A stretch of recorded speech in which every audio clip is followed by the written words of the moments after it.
Hey there! In this video, I will show you how to list the available assessments under your subscription and see their details.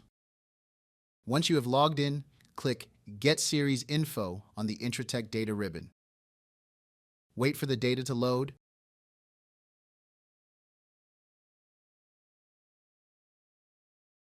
New sheets are added to the Excel file. Each sheet relates to an Intratec product you subscribe to.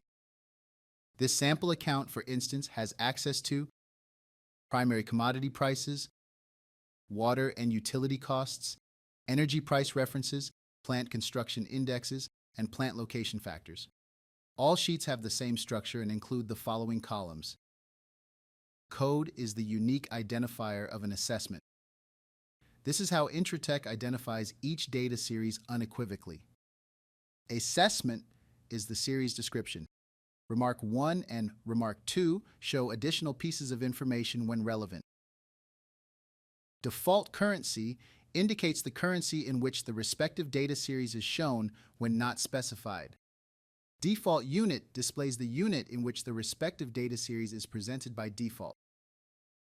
Available currencies shows the different currencies in which the respective data series can be displayed. Available units specifies the units that can be used to display the respective data series. Coverage consists of the assessment's industry for primary commodity prices or region for other products.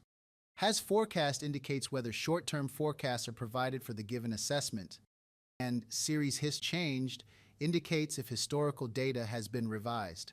When this happens, you should check the data on Intratec website or get the historical values via API. Please do not change the sheets' names as they are needed for the add-in to work properly. Thank you for your attention. Please watch the next video to learn how to make your first request.